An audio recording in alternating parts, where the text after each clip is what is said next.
"This is mine now, Gramps." The words cracked through the courthouse corridor like a slap, loud and mocking. A young man grinned as he yanked the red metal case from the hands of an old veteran, the snap of the clasp popping open with a metallic sting. The ribbon inside caught the sterile fluorescent light, flashing blue and white as if the metal itself resisted the theft. Eric's hands hung empty, his fingers still curled from where they had been gripping the box only moments before.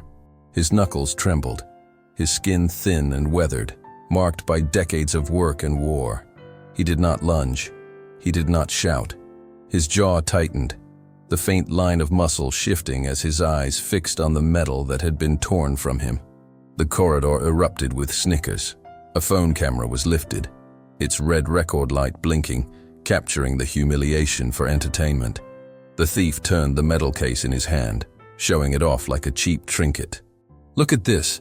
Some costume jewelry for a man too old to wear it." His voice rose deliberately, meant to echo down the hallway, meant to sting deeper than the theft itself. Eric's breath was measured, though his chest rose with the weight of restraint. The metal had once been pinned on him in silence and ceremony, among men who knew the cost it represented. Now it dangled in the grip of a boy who had never known the weight of a uniform, never felt the bite of sacrifice. Still, Eric did not flinch. His silence cut sharper than any reply. His back straightened as though called to attention, his body instinctively remembering a discipline long etched into his bones. His gaze never left the metal, steady, unwavering, unbroken. And yet, far down the corridor, a pair of polished boots stilled against the marble. A figure stood in full dress uniform, eyes shadowed beneath the brim of his cap. His jaw was locked, his arms folded behind him, and though he had not yet moved, his presence pressed against the scene like a storm gathering in silence. But someone else had seen it. If you believe every veteran deserves respect, please subscribe, because every view helps this message reach those who need it most. The metal case was returned to his trembling hands at last, not by kindness, but by carelessness. The thief had grown bored, tossing it back with a smirk, as though the object held no meaning beyond a moment's entertainment. Eric steadied it against his chest, his thumb pressing gently against the clasp until it clicked shut again. He held it there, close to his heart, the way one might cradle something more fragile than glass. His eyes lowered for a moment, not in defeat, but in quiet calculation, as if deciding whether his silence had been the right choice. Eric Delaney, 82 years old, had carried these medals through decades of Mondays. Every first Monday of the month, he came to the courthouse veterans office. It was his ritual. He would arrive in the late morning, long after the first rush of business, carrying his medals in their small red box. He would sit quietly with the staff, polishing each ribbon, verifying each record, ensuring that nothing of his history could slip into dust or be forgotten. Afterward, he would remain for an hour to mentor younger servicemen who came through the hall, men returning from deployments, men still finding their way back into the rhythm of civilian life. Eric never missed a Monday, not for illness, not for weather, not even for the slow grind of age. He walked the corridor now, with the same careful steps he had taken for years. His hips stiffened with every stride, scar tissue still lodged deep from a wound that never truly healed. The tremor in his hands came and went with the hours, but his eyes remained sharp, still holding the fire of a man who had once lived where fire was all there was. His shoulders had curved with time, but his bearing still carried the quiet command of discipline. Those who knew him recognized it instantly. Those who didn't saw only another old man with a box in his hand. The courthouse corridor was long and pale, lined with photographs and plaques honoring men and women whose faces looked back across the decades. Eric always paused at one in particular, a black and white portrait of his unit taken in the jungle. He was only a shadow among the group, younger than the cadets who mocked him now, his eyes already holding the weight of battles most would never read about. Each time he passed that photograph, he paused for just a moment, inclining his head as though greeting ghosts. Today, he had been robbed of even that pause. His routine had been broken the moment the box left his hands. The laughter that followed was a rupture, jagged and raw. He carried the medals again now, but they felt different, as though the sanctity of the ritual had been cracked. Eric breathed deeply through his nose, his fingers tightening over the case until the tremor stilled. He would not allow them to see the damage. He would not allow them to believe they had taken more than metal and ribbon. Around him, younger visitors still muttered, their voices a low hum of impatience. Some shifted from foot to foot, rolling their eyes as though his deliberate pace offended their time. One muttered just loud enough for him to hear, holding up the line again. Another snickered. Shouldn't he be in a museum? The words carried no weight of wit, only the sting of casual cruelty. Eric heard them all, but his face did not change.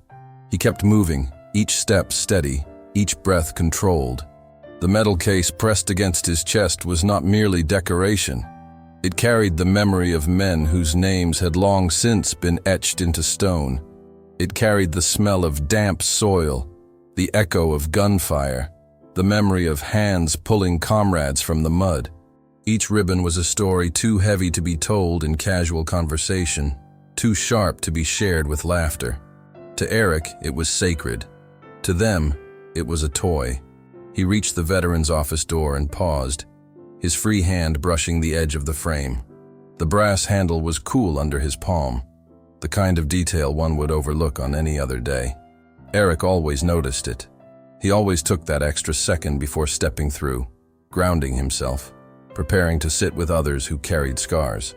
But today, the hesitation was longer, the air heavier. He felt the eyes on his back, the echoes of laughter still trailing him down the corridor like a shadow. Inside, the staff had begun their day as usual. Papers shuffled, a typewriter clacked, a pot of coffee hissed faintly in the corner. They looked up when Eric entered, their expressions shifting with recognition. He had been coming for so long that his presence was part of the rhythm of the office. His chair was always waiting near the far window, its wooden frame worn smooth by his hands. He took it slowly, lowering himself with the quiet dignity of a man who had never allowed weakness to dictate his pace. The metal case rested on the table before him. He opened it with care, the clasp clicking once again, softer this time, reverent. His eyes lingered on the medals, the ribbons bright against the faded velvet. He drew out a cloth from his pocket, folded neatly, and began to polish them with the same methodical patience he had shown for decades. His movements were precise, deliberate, almost ceremonial. To him, this was not maintenance. It was remembrance. The laughter still echoed in his ears, but he gave no sign of it. His breathing steadied. His hands moved with quiet purpose, his silence speaking louder than any words could.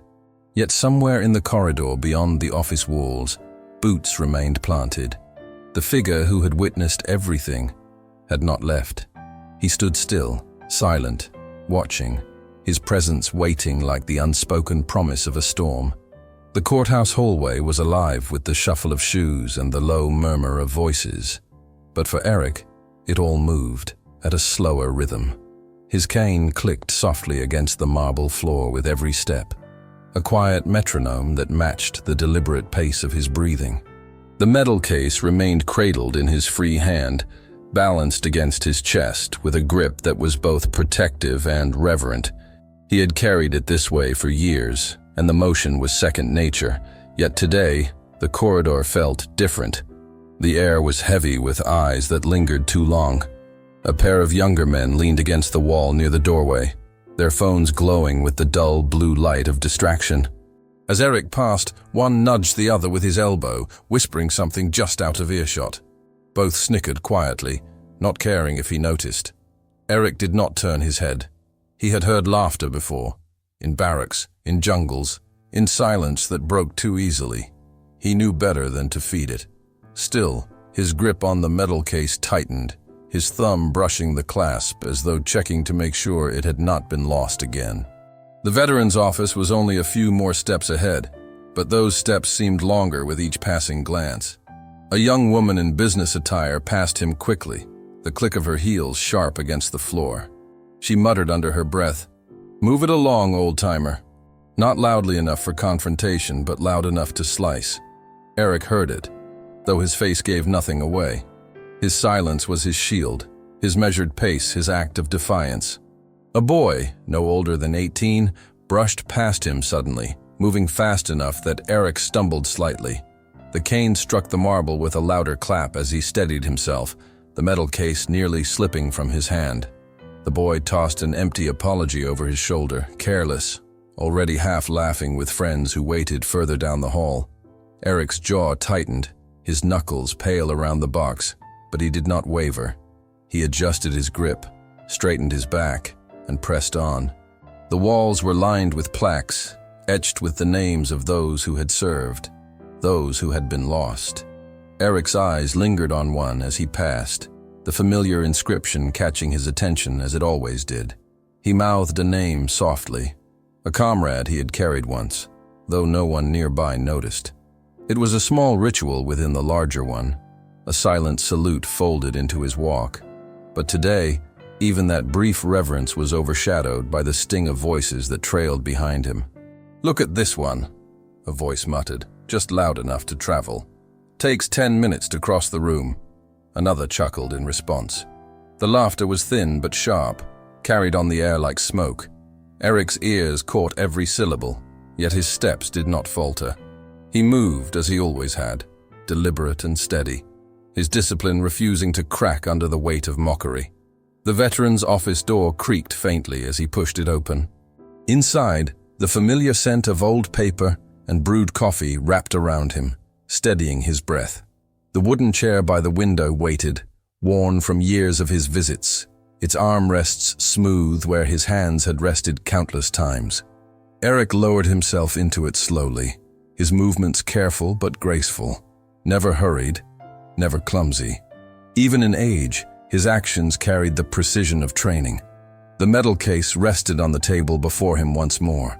He opened it with the care of a man handling something sacred, the clasp clicking softly as the lid lifted. The metals glinted in the light, their ribbons bright against the faded velvet. One by one he drew them out, laying them gently on the cloth he carried folded in his pocket. Each motion was measured, his hands trembling slightly but steadying with purpose. He polished them slowly, the cloth moving in deliberate circles across the metal. The work was not just maintenance, it was remembrance. Every mark he smoothed away carried a memory. Every shine restored reflected the faces of men who no longer walked beside him. Eric's eyes softened as he worked, the world narrowing to the ribbons and brass before him. Outside the office, the laughter and whispers faded for a moment, pushed back by the sanctity of his ritual. But the world did not stay quiet. The sound of footsteps shuffled past the doorway, voices carrying again from the hall. A mocking tone cut through, sharper than the rest. "Careful with your antiques, old man, or they'll end up in the trash." The words landed like a stone dropped into water, ripples of laughter following close behind. Eric paused, his cloth stilling against the surface of a metal. He closed his eyes for a moment, drawing in a slow breath, then continued polishing. His silence was the only answer he chose to give. The younger staff member at the desk glanced up, his brow furrowed at the comment. He hesitated as though considering saying something, but his courage faltered, and he lowered his eyes back to his work. Eric noticed the hesitation, but did not resent it. He had learned long ago that not every battle is fought with allies at your side. Sometimes the fight is simply to hold the line alone. A memory flickered unbidden, a flash of jungle green, the sharp sting of rain against his face, the sound of laughter from men who had once doubted him in the field. That laughter had died when the gunfire came, replaced by trust, forged in survival. Eric blinked, grounding himself again in the courthouse office, his fingers steady against the metal he polished. The years between then and now seemed paper thin. The minutes stretched, each one layered with the tension of silence broken by the occasional cruel remark drifting through the corridor. Eric kept polishing, kept breathing, his discipline unshaken. His presence filled the room not with noise but with the quiet gravity of endurance. The disrespect beyond the door grated, but it did not define him. His medals, his scars, his silence, they defined him. The cane leaned against his chair, its worn handle polished smooth from years of use. Eric reached for it briefly, adjusting its position, then set it back with a soft clack against the wood. Every detail of his ritual was intact, yet the rhythm felt strained. The cracks of mockery outside had shifted the air, making each gesture heavier, each breath slower. Another group of visitors passed the doorway, their laughter louder than before.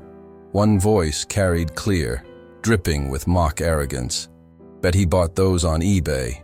The joke was followed by sharper laughter, crueler than the last. Eric's shoulders tensed, his hand tightening on the metal he held. For the first time, he considered closing the case and leaving, but the thought passed quickly. He had never abandoned a ritual before, and he would not begin now. His silence stretched longer this time, more deliberate. He laid the metal back in its case, his hands lingering over it for a moment before reaching for the next.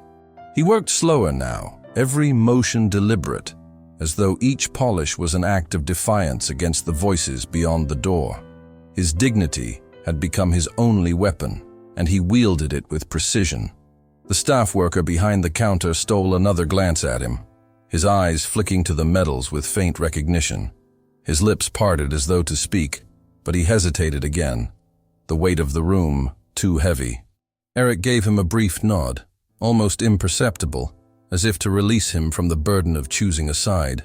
The nod said enough. I can carry this. I always have. The corridor grew louder, footsteps quickening, voices rising. The air felt thick, the tension building with every passing second. Eric placed the final medal back into its box, closing the clasp with the softest click. His thumb rested against the lid, his hand holding it there as though to anchor himself against the storm outside. The ritual was finished, but the day was not. The weight of disruption still hung in the air, waiting. And then, from beyond the office walls, came the sound of a deliberate step, heavier, sharper, unlike the careless shuffle of those who mocked.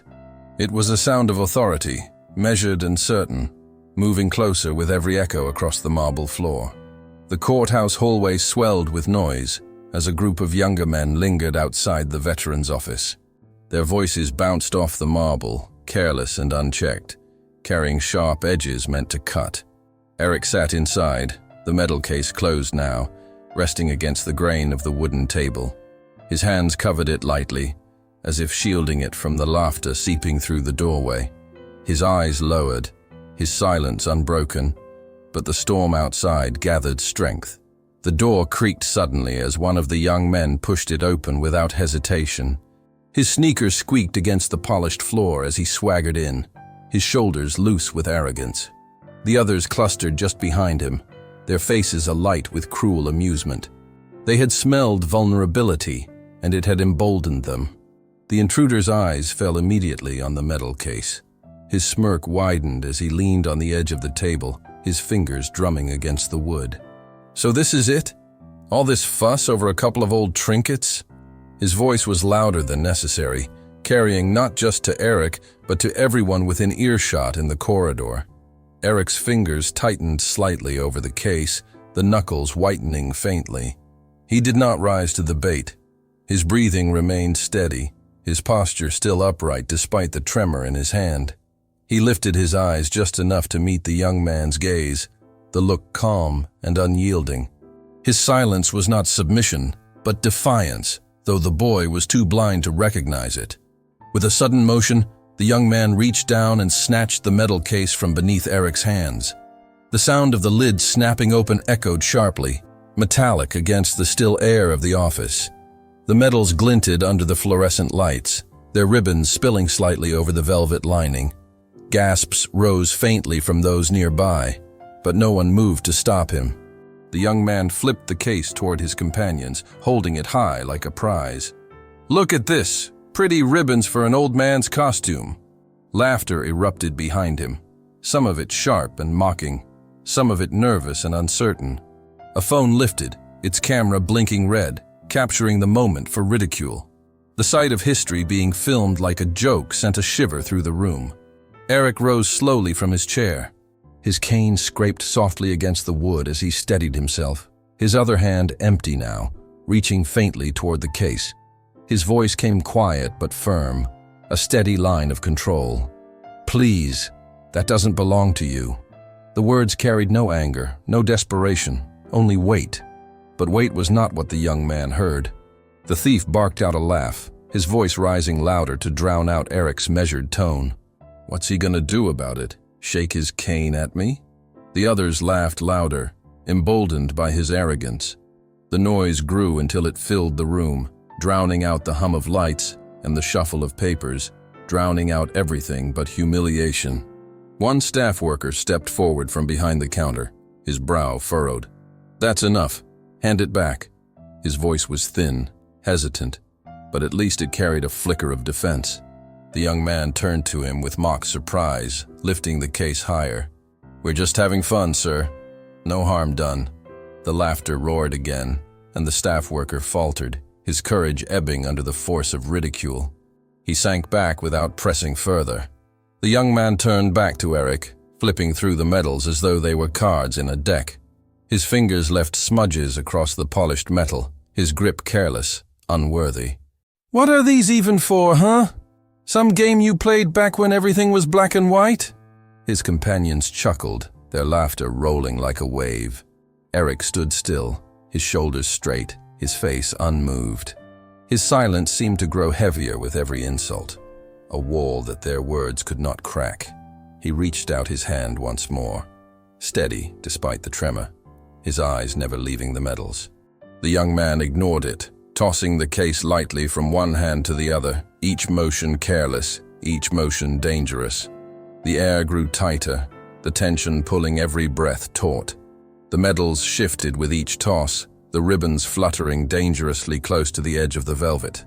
One wrong move, and they could fall, scattered across the floor like discarded scraps. The laughter only grew louder at the risk, feeding on the cruelty of suspense. Another voice from the hallway joined in, sharper than the rest. "Bet he bought those on eBay."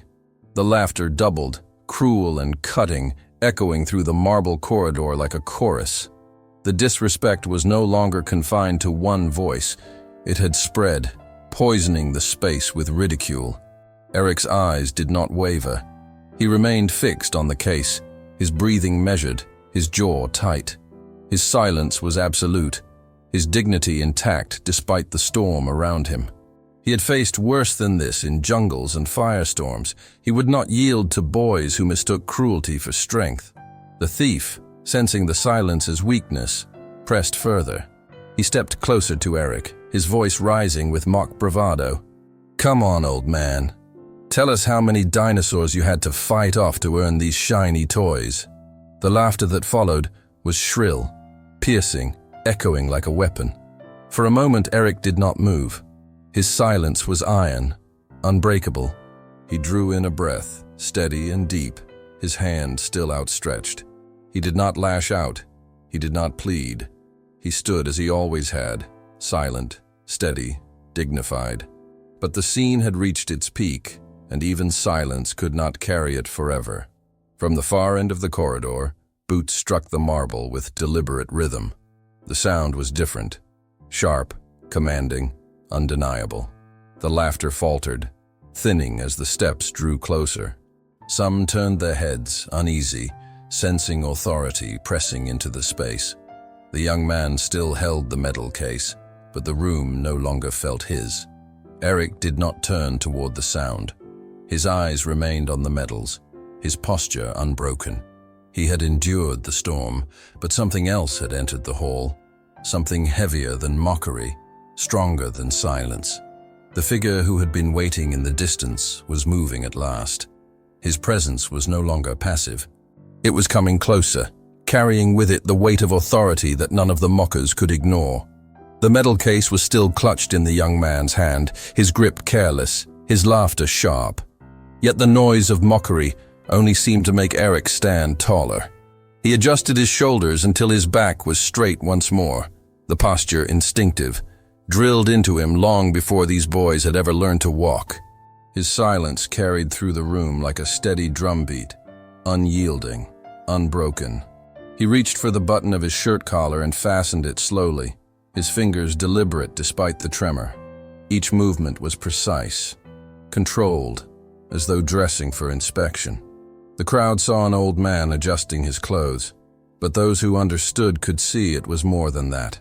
It was the ritual of a soldier reclaiming his ground, preparing himself not for a fight, but for endurance. The young men continued their laughter, louder now, feeding off one another. One leaned closer, snapping a photograph with his phone, the flash harsh against Eric's lined face. The photo would never capture what was real, the weight of silence, the strength of restraint. Eric blinked against the brightness but did not falter, his eyes lowering calmly to the floor before rising again to meet the glint of the metals. Every breath he drew was measured. In through his nose, steady and controlled. Out through his lips, slow and silent. The rhythm grounded him, kept the storm of humiliation from entering too deeply. He had been here before, not in this corridor, not with these boys, but in moments where chaos tried to break discipline. And each time, silence had been his weapon. The metal ribbons fluttered as the case shifted again in careless hands. Eric's jaw clenched briefly, the muscle tightening before releasing. Still, he said nothing. He allowed the silence to speak louder than the jeers. His gaze remained steady, his body held upright, his presence unshaken. One of the companions scoffed loudly. Why doesn't he do anything? Maybe he really is just too old. The laughter came again, but softer this time, touched with unease.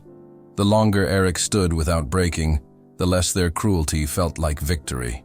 His dignity exposed their arrogance, and they did not even know it.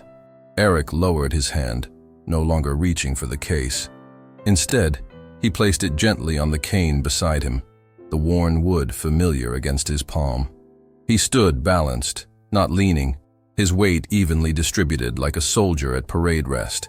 His silence was no longer the silence of restraint. It was the silence of command, unspoken, yet undeniable. The staff worker behind the counter shifted uneasily, his eyes flicking from the metal case to Eric's calm expression. He had seen men lose their temper at far smaller insults, had watched arguments boil over with less provocation. But here was an old man robbed of his honor in plain sight, standing with stillness sharper than any raised voice. The worker's chest tightened. Respect stirred in him, though fear kept him quiet.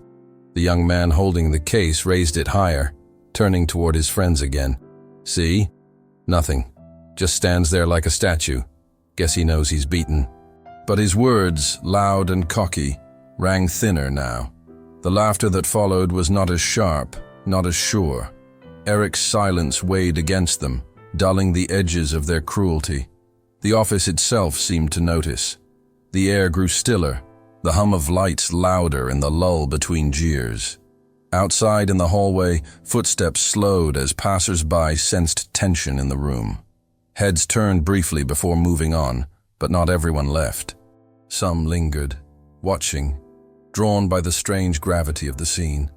Eric lifted his chin slightly, his eyes steady now on the medals, not the thief who held them. His gaze was not one of desperation, but of ownership. The medals belonged to him not because of possession, but because of sacrifice, and no theft could erase that truth. His silence declared it more loudly than words could. Another companion muttered under his breath, "Creepy, just staring like that." But even he shifted uneasily, his smirk faltering as Eric's calm presence held the room in place. For all their laughter, none dared to meet his eyes for long. The weight there was too much, the quiet recognition of someone who had seen more than they could imagine. The metal case wobbled in the young man's hand as he fumbled it briefly, the clasp threatening to give. Gasps fluttered through the room, not from respect, but from the fear of damage to something sacred. Eric's eyes narrowed just slightly, a flicker of steel in the calm.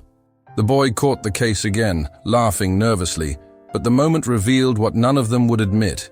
Even in mockery, the medal commanded reverence. Eric drew a slow breath, lifting his free hand once more, not in demand, but in offer. His palm opened, steady and patient, the tremor gone now. He did not plead. He did not command. He simply held his hand out, as though time itself would eventually deliver the metal back into it. The gesture was quiet, but it rang louder than all the laughter combined. The young man faltered for the briefest second, his smirk twitching as his eyes flicked to Eric's hand. The silence pressed harder now, suffocating the room between bursts of laughter. His arrogance wavered, though he covered it quickly with another bark of ridicule.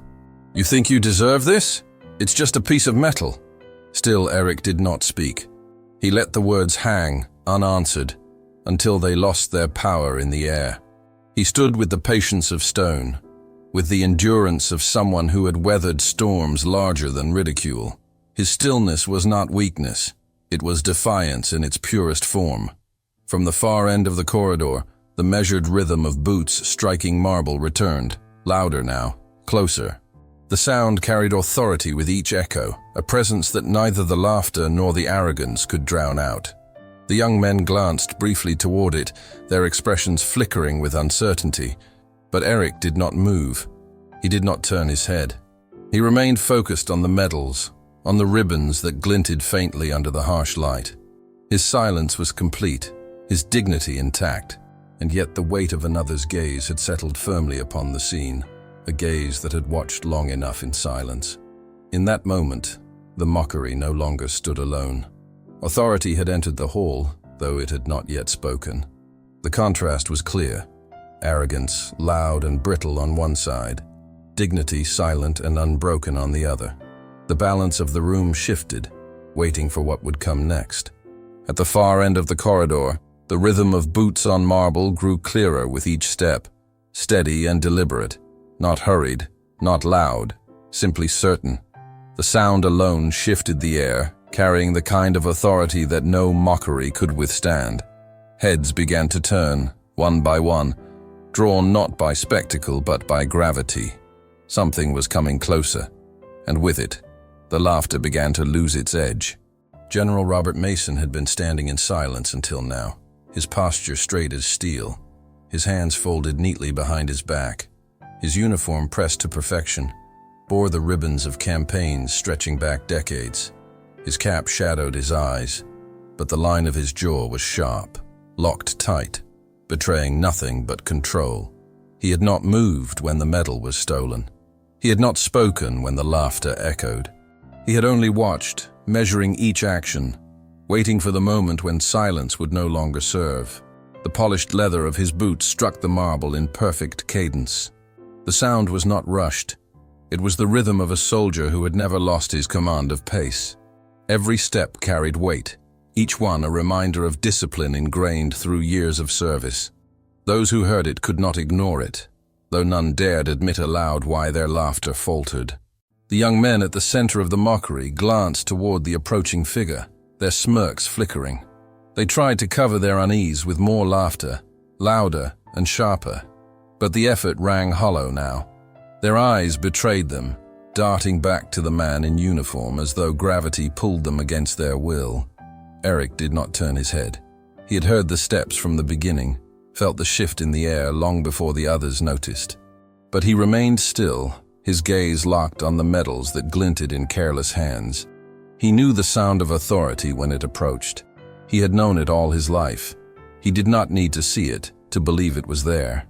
The corridor narrowed in silence as General Mason drew closer. Those who had been whispering fell quiet, their voices shrinking into the marble walls. The hum of the lights above grew louder in the absence of mockery, filling the stillness with a faint electric buzz. Every detail seemed sharper now, every sound magnified against the quiet weight of his approach. He stopped just inside the doorway of the veteran's office, his shadow stretching long across the polished floor.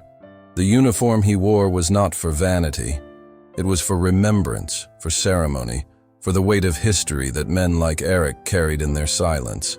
The medals on his chest caught the same sterile light that glinted off Eric's, binding the two men together in an unspoken thread. The young man holding the case shifted slightly, his bravado slipping for a moment. His grip on the metal box loosened, then tightened again, as though he realized only now the gravity of what he held. He swallowed once, the sound audible in the sudden hush of the room. Still, he forced a smirk, clinging to arrogance as though it could shield him. General Mason's eyes swept the room, his gaze cutting through each face in turn. He did not speak. He did not need to. His silence was heavier than words, his presence larger than the narrow space could contain. The weight of command filled the air, pressing down on the mockers until their laughter withered in their throats. The staff worker at the desk straightened unconsciously, his spine stiffening as though pulled upright by invisible strings. He did not fully understand why, but the uniform demanded respect, demanded posture. Others in the hall did the same, shifting from slouch to attention without realizing it. Authority commanded obedience even in silence. Eric finally moved, just slightly. His hand adjusted the cane at his side, the soft tap of wood against marble anchoring the moment. He did not look at the general, but the gesture alone seemed to acknowledge him. It was subtle, quiet, but it was enough. Soldiers knew how to communicate without words, and this moment was no exception. The young man laughed again, but the sound was brittle now, thin and forced. "What? You all scared of a uniform?" His voice cracked on the last word, betraying the falter he could not hide. He shifted the metal case from one hand to the other, the motion clumsy, his earlier confidence slipping away under the weight of silence. General Mason did not move closer yet. He stood at the threshold, watching. His presence filled the space more effectively than any outburst could. The years of command in his voice were unnecessary now. The weight of his gaze alone was enough to silence a room. He waited, measuring not just the disrespect, but the reaction it provoked. The metals in the thief's hand seemed heavier now, as though they resisted his grip. His fingers fumbled, the ribbons brushing against his wrist. He glanced down nervously, his smirk fading at the sight of polished brass that shone more brightly under the general's gaze. The laughter behind him softened further, faltering in the pressure of authority. Eric stood unmoved, his eyes steady, his silence still iron. He had carried worse storms than this, and his dignity remained his strongest shield. But even he felt the shift now, the change in the air as another presence shared the burden of silence. The storm no longer rested on his shoulders alone. The general adjusted the cap at his brow, a subtle movement, but one that resonated like a command. His gloved hand returned to its position behind his back, his posture as sharp as if he stood on parade ground. The sound of leather brushing against fabric carried through the stillness, crisp and exact. The crowd had grown, faces pressed into the doorway, eyes fixed on the scene. None dared to speak now, their curiosity silenced by the tension coiling in the air. The general's presence had transformed the space. What was once a hallway filled with ridicule had become a chamber of reckoning. For the first time, the young man holding the medal case seemed small. His shoulders no longer carried bravado but unease. The laughter he had leaned on had evaporated. The weight of silence pressed hard, and the uniform standing in the doorway made it impossible to escape. He glanced around, desperate for support, but none of his companions met his eyes. General Mason finally took one step forward, the sound of his boot against marble echoing like a gavel strike. The moment cracked open, the tension now stretched to breaking. Still, he had not spoken. He had not needed to. His silence had been enough to bring the room to the edge of transformation. What came next would decide it. The room had gone still, the tension stretched so tight that every breath seemed to echo. The young man clutched the metal case awkwardly now, his smirk slipping away with each passing second. His companions, once bold with laughter, shifted uneasily, their bravado thinning under the weight of silence. The crowd pressed at the doorway, their eyes fixed on the figure in uniform who had stepped forward, each of them sensing that something irreversible was about to happen. General Mason's gaze did not leave the medals. His boots carried him closer, one deliberate step at a time, until the echo of leather on marble filled the office with the rhythm of command. He stopped just short of the desk where Eric stood, his posture erect, his cap shadowing his eyes. For a moment, he said nothing, letting the silence deepen until it threatened to crush the last fragments of arrogance in the room. The young man fumbled with the metal case, his fingers slipping slightly as the clasp clicked against itself. The sound was jarring in the silence, sharp as a knife drawn across stone. His eyes darted briefly to the general's chest, where rows of ribbons gleamed with unspoken history. The comparison was unavoidable. Trinket in careless hands against legacy earned through sacrifice. Finally, General Mason extended his hand, palm open, steady as stone. His voice, when it came, was calm but iron-hard, every syllable measured, unshakable. "Return it, now." The words carried no raised tone, no anger. They needed none. The authority within them was absolute, forged through decades of command. The corridor froze. The sound of paper shuffling ceased. Even the hum of the lights seemed to dim under the weight of the command. The young man looked at the medals, then at the hand waiting before him. His throat bobbed with a nervous swallow, but still he hesitated, clinging desperately to the last threads of defiance. Eric did not move. He stood silently at the general's side, his eyes still on the medals, his hand steady on his cane. His silence was no longer solitary. It was shared now, amplified by the presence beside him. The dignity that had carried him through the mockery had found its equal in the general's authority. The thief gave a nervous laugh, thin and cracked. "Why? It's just a piece of metal."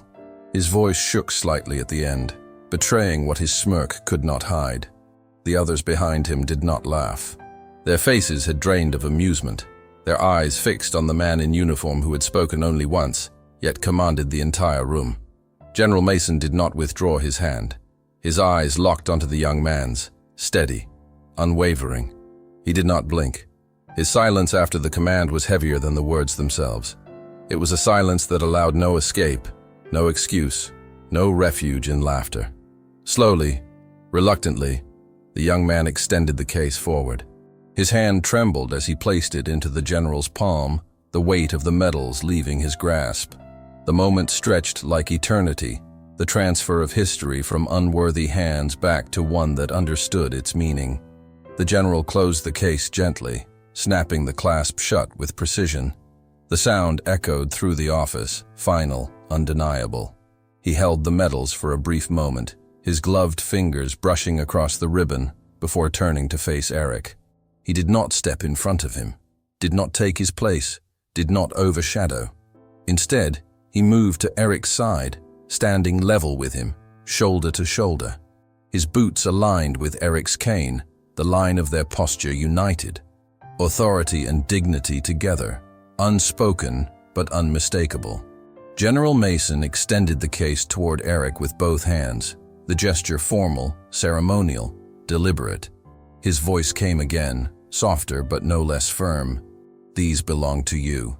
The weight of the moment pressed into every corner of the room, erasing laughter, erasing arrogance, leaving only silence heavy with respect. Eric accepted the case slowly, his fingers brushing against the general's gloves as he took it back. He did not bow his head, did not speak in thanks. He simply held it close once more, pressing it against his chest, the way he always had. His silence said enough, louder than any words could. The general remained at his side, not moving, not breaking the unity of their stance. He turned his head slightly toward the crowd, his eyes sweeping across the doorway, locking each witness in place. He did not need to speak again.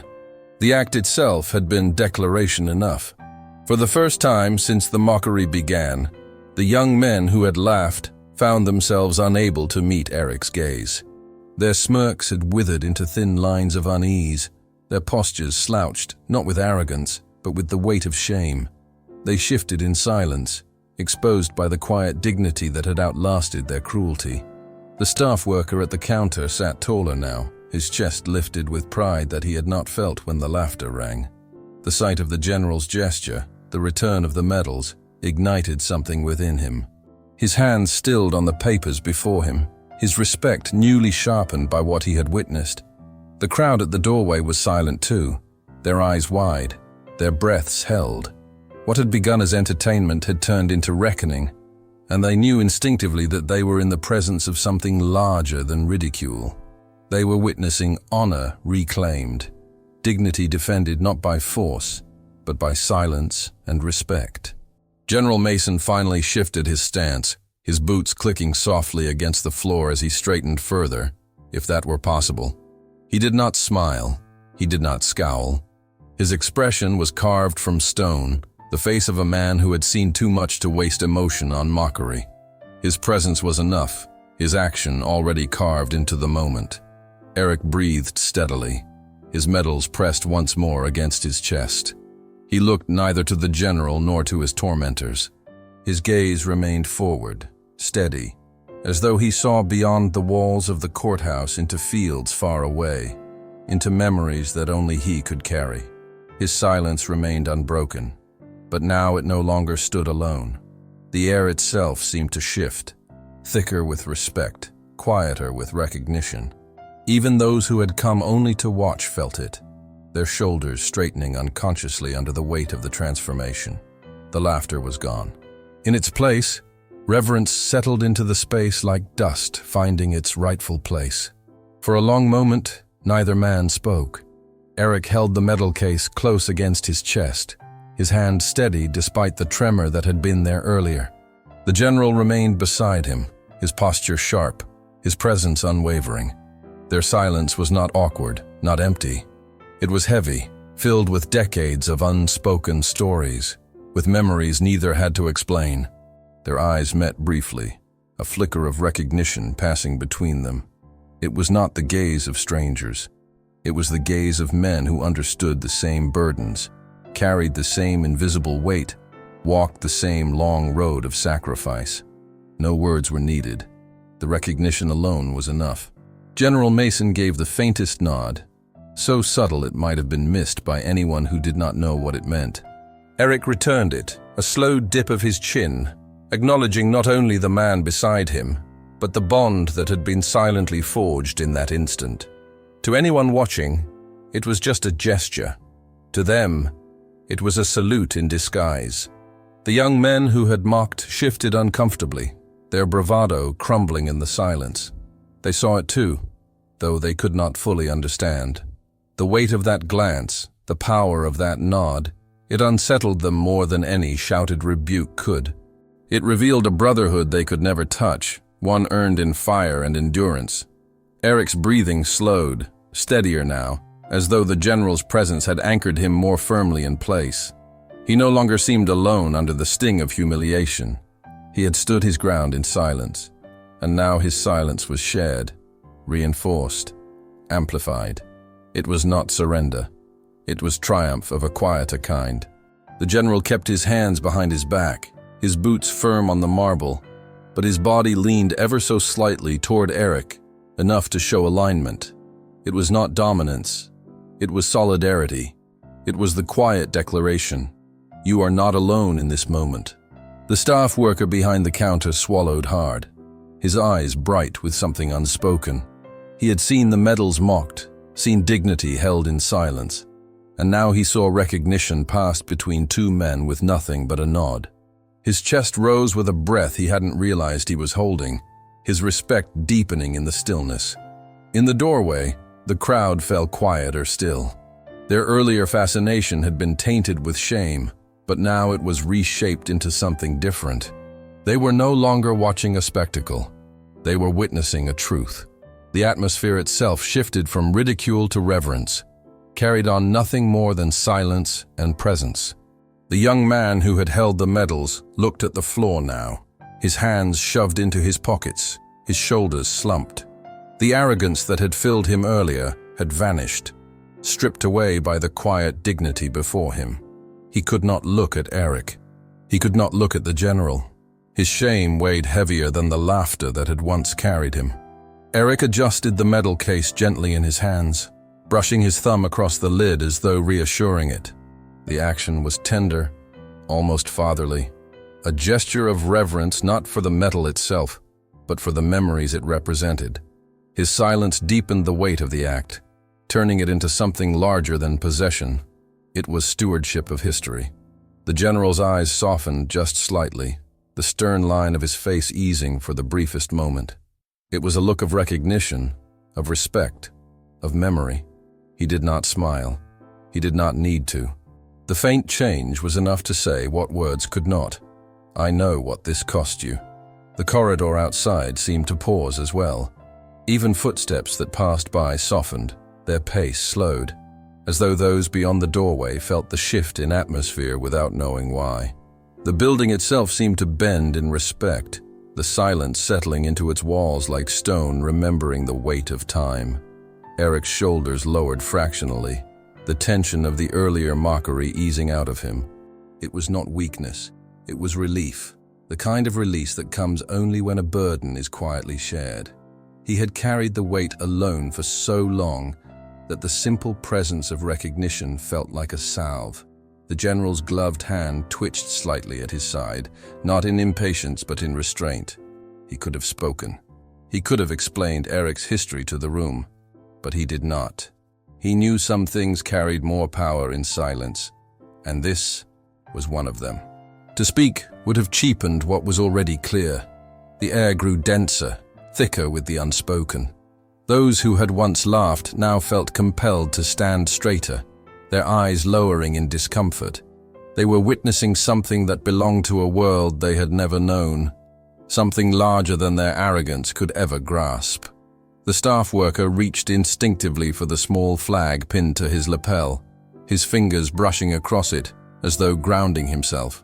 He did not even realize he had done it, but the gesture mirrored the reverence that had overtaken the room. Something in the silence called for it. General Mason and Eric did not move. They stood shoulder to shoulder, bound not by words but by endurance. Their silence was command. Their silence was rebuke. Their silence was recognition.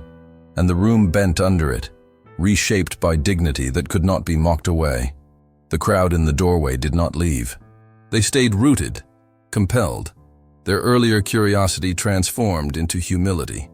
Some shifted their feet awkwardly, their expressions heavy with the dawning understanding that they had not just watched an old man mocked. They had watched history humiliated, and they had seen that history stand tall regardless. Finally, the general's voice came again, low and measured, directed not to the crowd, but to Eric himself. Tell them, just 2 words, quiet but heavy, carrying the weight of command and respect together. He did not demand explanation. He invited testimony. He gave the moment back to Eric. The room seemed to hold its breath after the general's words. Tell them. The command was soft, but it carried the weight of ceremony, the kind of invitation that transformed silence into testimony. Eric stood still, the metal case pressed against his chest. His eyes lowered briefly before lifting to meet the expectant faces around him. His voice, when it came, was low and steady, carrying the gravel of age but also the clarity of memory.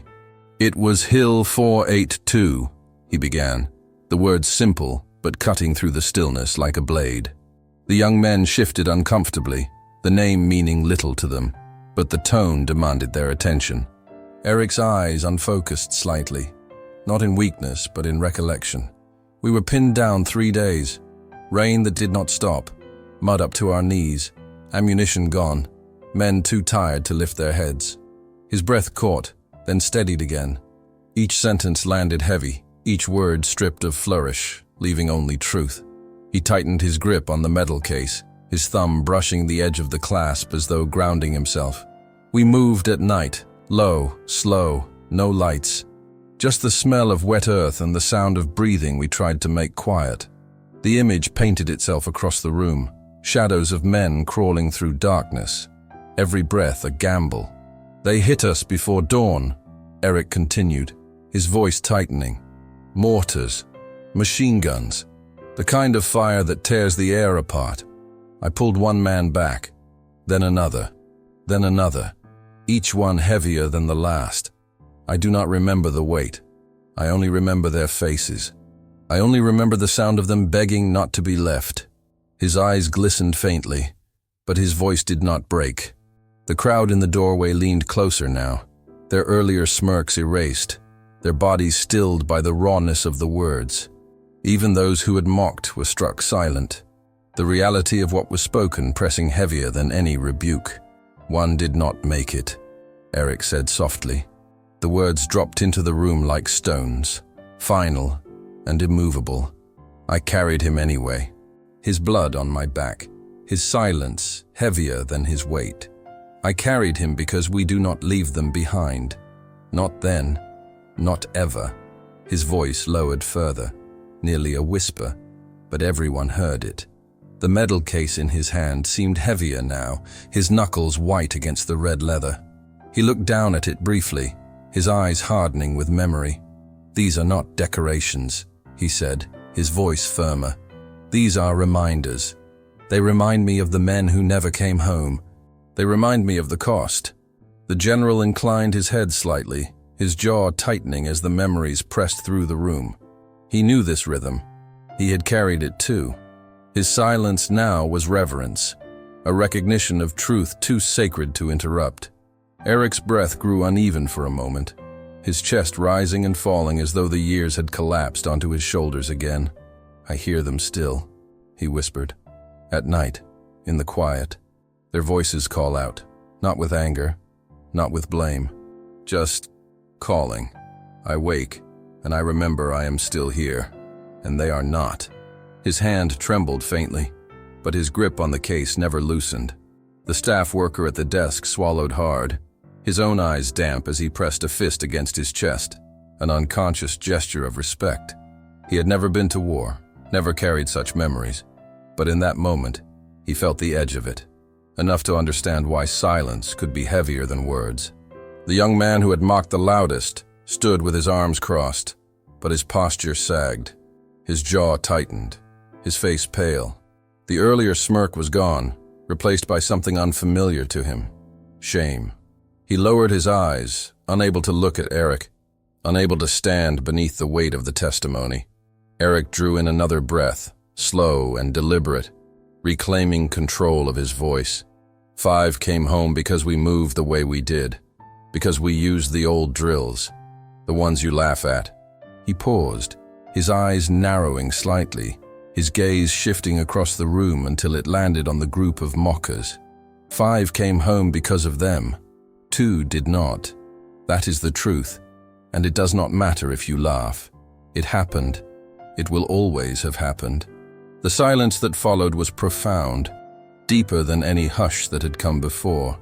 Even the hum of the lights seemed swallowed by the weight of the words. The medals gleamed faintly in the sterile light, their ribbons bright, their meaning undeniable. The general finally spoke again, his voice low, reverent. "Delaney," he said, his tone carrying recognition. "Silver Star, Hill 482. I read your name when I was young." His eyes softened, his composure breaking just enough to reveal a flicker of emotion. "My brother never came home from that hill. You brought him back. I never forgot." Eric closed his eyes briefly, his chin lowering. He nodded once, the motion slow, deliberate, acknowledging not only the memory, but the bond that had just been revealed. The silence that followed was heavier than applause, more powerful than any shout of praise. The crowd could no longer look away. The weight of history had been spoken into the corridor, and it clung to every wall, every face, every breath. The young men who had laughed stared at the ground, their arrogance shattered. Their shame was not demanded of them, it was born naturally, forced out by truth too heavy to dismiss. Eric lifted his gaze again, steady now, his silence resettled into dignity. He did not seek pity, he did not seek worship. He sought only recognition, not of himself, but of the men who had not returned. And in that moment, recognition had been given. The general placed a hand on Eric's shoulder, the gesture firm, reverent, brotherly. He said nothing more, but the act itself was enough. It spoke of shared weight, of gratitude, of reverence. The silence stretched again, but now it was different. It was no longer heavy with mockery. It was heavy with respect. General Mason lifted his hand from Eric's shoulder and turned slowly toward the gathered crowd. His boots shifted against the marble with a deliberate scrape, anchoring him in the center of the room. The authority in his movement alone demanded attention, and every pair of eyes followed. The silence that stretched across the corridor now belonged entirely to him. His chest rose with a deep breath, and when he spoke, his voice was low yet resonant, carrying the weight of command that had once moved men across battlefields. "From this day forward," he began, "no metal brought into this hall will be touched without respect."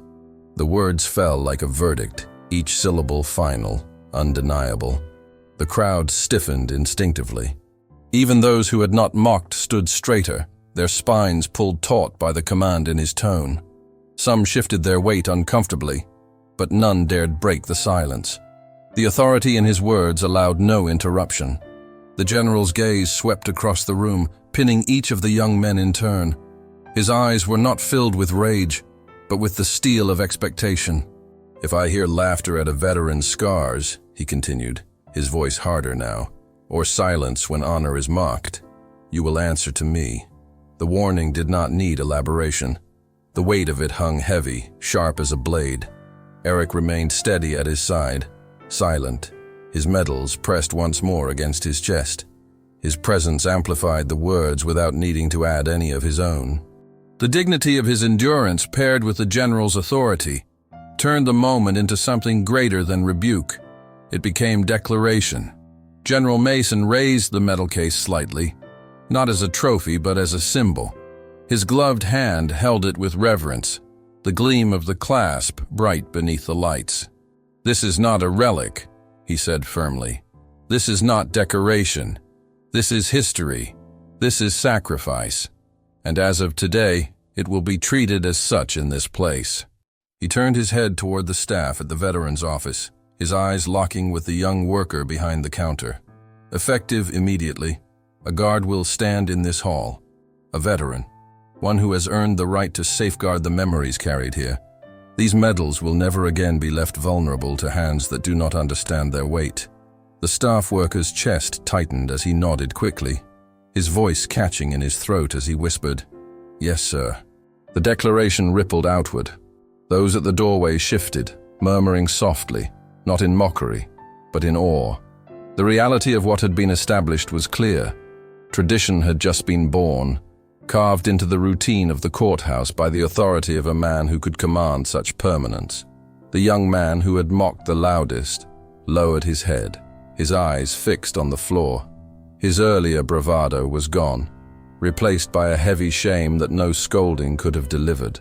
He had seen history spoken, had heard the weight of sacrifice, and he could not stand against it. His hands tightened into fists at his sides, not in defiance, but in the restless grip of regret. General Mason stepped closer to Eric, the medal case still in his hands. With slow precision, he placed it back into Eric's palms, closing the older man's fingers gently around it. The gesture was ceremonial, deliberate, a return not just of an object, but of honor itself. The act resonated through the crowd like a drumbeat, a moment none present would ever forget. Eric bowed his head slightly as he accepted it, his silence once again heavier than words. His shoulders straightened, his back firm, his hand steady on his cane. His presence radiated dignity, a quiet counterpoint to the authority at his side. Together, they filled the space with something unshakable. The crowd began to shift uneasily again, but this time it was not from arrogance or entertainment. It was from recognition. They realized now that they were standing in the presence of history, of sacrifice embodied. Some lowered their eyes, humbled. Others placed their hands against their chests unconsciously, a gesture of respect drawn out by instinct. General Mason turned once more, addressing the room as a whole. "Every veteran who walks these halls carries more than ribbons. They carry the weight of lives. They carry scars unseen. From this day, you will treat them with the respect they have earned, or you will answer for it." His words were simple, but the authority behind them made them eternal. The air thickened with reverence. The marble floor, the pale walls, even the hum of the fluorescent lights seemed to echo with the gravity of what had just been said. The courthouse had become more than a building. It had become a place of remembrance, consecrated not by plaques or ceremonies but by silence and command. The young men at the center of the humiliation exchanged uneasy glances. None spoke. None dared. Their faces carried the first traces of understanding, of lessons cut deep not by punishment, but by the undeniable force of truth. One shifted closer to the wall, as though trying to make himself smaller. Eric remained still, his metals safe again, his silence a shield. But now he was no longer the only one carrying the weight. The general had taken part of it upon his shoulders, and the crowd had been forced to acknowledge it. The transformation of the room was complete. Mockery had become reverence.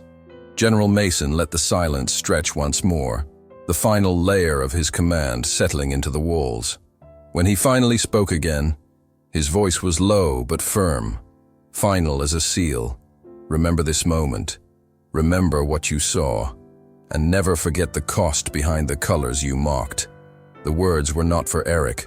They were for everyone else. No one answered. No one laughed.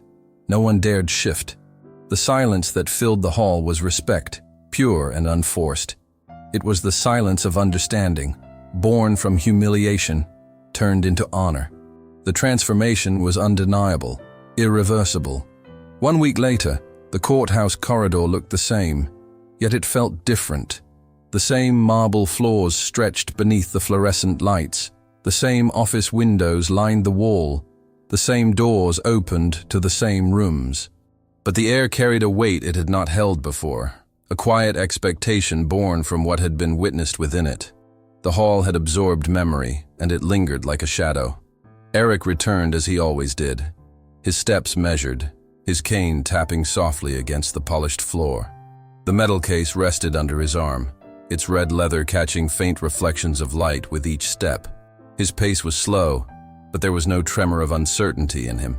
He walked as though the corridor itself now recognized his presence, as though each step belonged to him. At the far side of the veteran's office, a wooden chair had been placed neatly against the wall. A small brass plaque gleamed above it, affixed carefully at eye level. The engraving was simple. Legacy Watch. It was not a decoration. It was a statement. The chair was for veterans, a permanent seat of respect within the hall. Eric paused when he reached it, his eyes tracing the plaque, his jaw tightening slightly with something between humility and pride. He lowered himself into the chair slowly, his hand steady on the cane, his medals safe against his chest. The act itself was ceremonial, though no ceremony had been planned. The ritual was born in silence, yet it carried the weight of permanence. The staff worker from before approached, carrying 2 steaming cups of coffee. He placed one carefully on the small side table next to the chair, his voice quiet but respectful. "For you, sir." Eric nodded once, his eyes lifting briefly in thanks before lowering again. No words were exchanged. None were needed.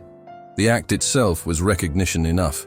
Across the corridor, the young man who had once mocked the loudest stood awkwardly against the wall. His posture was different now. His shoulders slumped, but not from arrogance. His eyes were lowered, his hands shoved into his pockets not with defiance but with unease. Slowly, hesitantly, he walked forward, each step heavy as though dragged by unseen weight. When he reached Eric, he did not speak. His hand opened, revealing a small flag pin, polished until it gleamed. He set it gently on the edge of the table beside the coffee, then stepped back quickly, his head bowed. The gesture was quiet, unannounced, but it rang through the corridor louder than any apology could.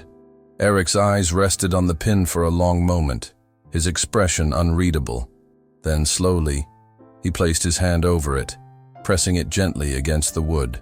He did not look up at the young man, nor did he speak. His silence was not rejection. It was forgiveness in its own form, quiet and steady.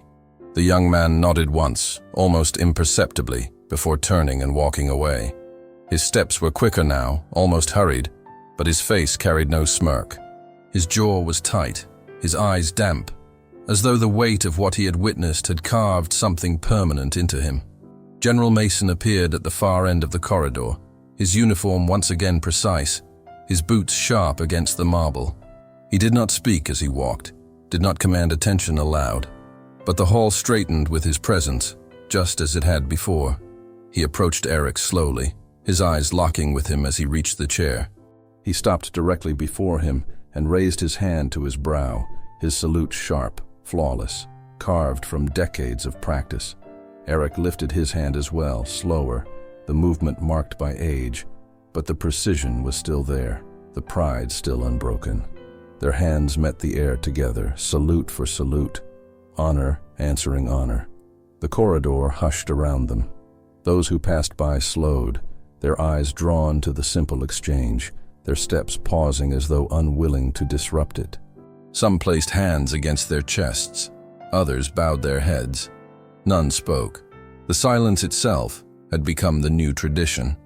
Eric lowered his hand again, resting it on the cane at his side. His medals rested against his chest, the clasp gleaming faintly under the sterile light. He looked forward, his gaze calm, steady, unshaken. The chair was no longer just a seat. It was a post, a place where history sat in quiet vigil. The staff worker adjusted the plaque above the chair slightly, his hand brushing the brass as though ensuring it shone. His face carried reverence, his movements deliberate, each one acknowledging the permanence of what had been established. It was not a task anymore. It was duty. The young men who had mocked lingered at the edge of the corridor, uncertain but attentive. They did not laugh now. They did not whisper. They watched in silence. Their expressions softened. Their arrogance melted into something that resembled respect. They had seen what silence could do, what dignity could withstand, and they had been changed by it. Eric sat quietly, sipping his coffee, his eyes drifting across the corridor without haste. He did not seek attention. He did not invite conversation. He simply remained, steady and unbroken, his presence itself, the new tradition. Those who passed carried with them the memory of what they had seen, a story etched into the marble and the air. The corridor was no longer just a hallway in a courthouse. It had become a place of memory, of quiet witness, of unspoken recognition. Each step that echoed against the marble now carried a reminder. Respect was not optional. It was owed, and it was permanent. General Mason lingered for a moment longer, his eyes steady on Eric. Then he turned sharply, his boots echoing once more as he walked down the corridor. The crowd watched him go, their silence following him, their respect deepened by the sight of him and the man he had stood beside. Eric shifted in the chair slightly, his hand brushing once more across the medal case.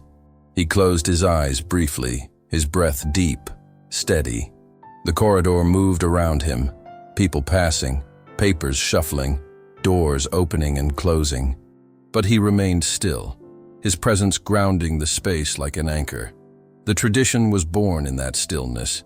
It would not need announcements. It would not need speeches. It would live in the silence, in the salute, in the quiet recognition of every veteran who walked through those doors. It would endure because it had been carved not into policy, but into memory. And as the hall settled back into its rhythm, the plaque above the chair gleamed faintly in the sterile light, its simple inscription carrying the weight of everything that had happened. Legacy Watch. The corridor was no longer ordinary. It had been transformed by dignity, sealed by silence, sanctified by respect. If stories like this resonate with your heart, like and subscribe for more untold moments of honor and kindness. Let us know where you are watching from, and if this moment brought back memories you carry with you. The best way to honor their memory is to keep listening. Click on the suggested video now, and we will walk together through another untold chapter of courage and sacrifice.